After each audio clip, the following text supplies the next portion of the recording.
Women are so fucking cool. Women are so fucking cool. Hey, hi there. Welcome again to the Women Are So Fucking Cool podcast. My name is Joanne Morton, and I am your host today. And I am the founder of the FCW Society. And I started this 2005 because I know so many FCWs, fucking cool women, and I want to meet as many that I can, and I want to share the ones I know. And that's what this podcast is all about. Respecting and encouraging and celebrating the fact that women are so fucking cool. And my guest today is a woman that I met randomly at a party. And we were like, oh my goodness, you're really cool. Let's exchange numbers. So we exchanged numbers. And because of our busy schedules, lifestyles, we didn't really see each other, but she was in my phone, right? And then fast forward, we see each other again at an event, I think a dance actually, and we were like, huh, blah, blah, blah. And we reconnected and have become one of my closest and dearest friends, Sharokin BetGevargiz. And I'm really excited to have her on the podcast. And we did a quick little, she was over at my studio one day and we decided, let's just ask you some questions. So that's what we did. And then we also wanted to promote her upcoming book that she's done with a bunch of other FCWs. It's coming out on the 27th of March. So if you're listening to this in real time, it's probably tomorrow. And if it's after time, it's probably yesterday. So you can find it on Amazon. And if you go to Unleashing the Courageous Feminine, Unleashing the Courageous Feminine, you should find it. And we know that that's the best way to find things on Amazon when you're buying individual products is to search for it instead of going to the link. It just makes the algorithm better. And I love that there are so many books, collections coming out with women coming together to write and share their stories. I had the opportunity to be in one of those books early on called the Creative Life book, and I'm still friends and still connected to so many of the women. And another friend of mine, Anne Bora Lawrence, did a book called The Essence of a Woman Unleash the Feminine Soul. Look how big this one is. There's lots of women in there. So it's really so inspiring and to see how women coming together to encourage each other to tell their stories and showing the respect that they have for each other by collaborating with one another. And then, of course, celebrating. Celebrate. So I hope you enjoy this conversation with my good friend, Sharokin. Until next time. Okay, it's here again. We get to talk to yet another fucking cool woman. I am grateful for my returning listeners and new listeners. Welcome, welcome. So today I get the chance to talk to my good friend, Sharokin BetGevargiz. Did I say it right? Yeah, BetGevargiz. BetGevargiz, yes. Okay. And Sharokin is sitting in my studio right next to her new book and just hanging out. And we thought, let's make the video podcast now. So we did. So thank you, Sharokin. Thank you, Joanne. So I'd love to hear from you. Who is a fucking cool woman?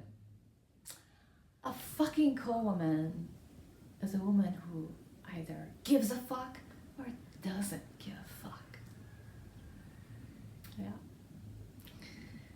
There are areas in her life that she is really passionate about, that she wakes up in the morning and sees the opportunity for starting this recipe and sitting down and cooking it and enjoying its delicious fruit, its orgasmic, delicious fruit, and then sharing it with others. Yeah, she knows her boundaries. She knows when to say no, when to say yes, when to say hey, maybe, and how to create sacred spaces around her own sphere. Yeah. She knows how to nurture the skin that holds her sphere. She knows how to protect herself, how to grow, how to cultivate, yeah, and endure, and see everything as an opportunity for growth. She's instinctive, very instinctive. She is aware of her emotions and feelings and needs. And most of all, she is in her heart. How's that? That's pretty fucking spot on. Yeah. Oh, that was so visual. Thank you for sharing that. And now I'm curious to hear of some actual women who embody that for you. So tell me about a woman or two that has inspired you, encouraged you. Well, I mean, this is a mythological woman. She probably also existed. It's Ishtaro Inanna. Yeah, she's very fucking cool. She's fierce. She's a goddess of love and war and fertility. And in order to be king, she has to approve of it. So she slept with the kings. Most of all, I like how she became curious about the world by looking between her legs. She's like, oh, what else is there in this world? So she's interested in joy, but she also stands up for her right. And she fights back people who have violated her in a just way. And she takes advantage of the abundance she receives, like the May she received from her father figure. Yeah. Which was all the wisdom in the world. Yeah, it's great. There's also my mom. Okay. And there's my sister. So those are the three I pick. And my mom mostly because she doesn't give a fuck. My sister because she gives a fuck. But yeah, my mom has gone through a lot. She's turning 90. And I am so honored to be gifted the time in my life to be able to be with her at this finale of her life, which is, it keeps sparking and blooming. Yeah, and my sister, my God, there's things I'm inspired by and be like, oh, you know, there's this thing called homeschooling, this thing called alternative medicine. She'll go research it and do it and make it happen, whether it's a food co-op or like whatever. And I'm like, oh yeah, she's the one who did this and that and that. I just talked about it. So she's really cool. And she's raised incredible children, 2 daughters and a son, and now she has grandkids. Yeah. Yeah, I love knowing other women who have fucking cool sisters. Yeah, we're out there. And tell us about the book that you just collaborated with a bunch of fucking cool women. Yeah. So Unleashing the Divine Feminine, which you see right here, is an incredible collaboration that happened between 13 women and their stories of strength, grace, and awakening through adversity, and bringing together our voices going to places where have been hard to address. And so together we made this happen. And I was just talking about it earlier. It's something to come together and get something accomplished that seems like so far-fetched, but it's something multiple people want. So when you bring the power of a bunch of people together, it births something new. Yeah, it's so much more affirming, life-affirming, to do something together in a collective power of coming together, seeing each other through our tough times, pulling each other up, and listening to the pain. So yeah. This is the book, and my chapter in it is Rosaries of Resilience, and from genocide to ritual. And it's a really good read. I'm getting really good feedback about it. So chapter 3, check it out, and enjoy reading these wonderful stories. That's my book. It's my first time. I'm an author now, and now I can build on this, and I'm writing my mom's memoir next. Super exciting. Yes, it is.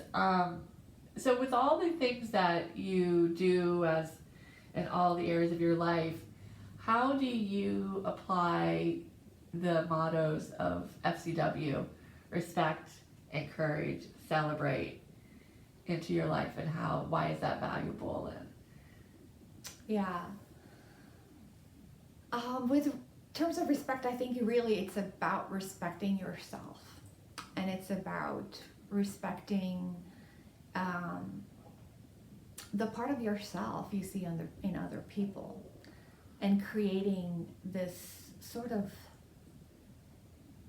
a visceral way of being present. I think to understand what respect is about, it's about being present and feeling into one another's needs and not settling for yours.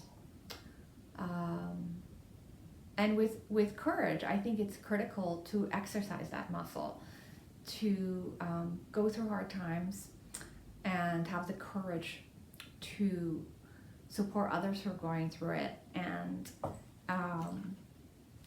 know that as you do this, you can do it even more. It's amazing. It's a muscle. It's part of our neural networks. When you see people around you and surrounding yourself with people who are courageous, it makes a courageous world that doesn't function out of fear. And, sometimes I wonder, fucking cool women, I think we have our own little world. It's a big world. It's like, wait, this is what's really going on? What do you mean that's going on? So, yeah. And then the third one was... well, the second one was encourage. Oh, okay. But that's okay. But Yeah. what you were saying about... It was to encourage. You were talking about encouraging each other, and I was like, that's what she's talking about, encouraging. Because I agree with everything you said. And then the final, and this is what it's all about, is celebrating each other. Yeah. Celebrate. Yeah, celebrating is really critical. It's like dancing. I think it's a sort of a instinct we have. We have an instinct for celebrating. We have an instinct for joy, and this is what it's about. And it's really orgasmic. It is. Celebrating our lives, celebrating choosing to be here, celebrating whom we get to be around, celebrating the earth, all this abundance, this energy that feeds us. It's incredible. So celebration is critical. Mm-hmm. Yes, it is. It is very critical. Yeah, and it's celebrating everything. Celebrating getting up, celebrating having this moment, having a week gone by. Celebrating even your fear or your failures. Those are critical too. Yeah. When in doubt, celebrate. Oh, I love it. Oh my gosh. Well, as always, this is lovely sharing time from you. It gave us some really good new insights and inspiration. What would you like to close with? I would like to close with the sky is the limit when it comes to being a woman, especially if you're fucking cool.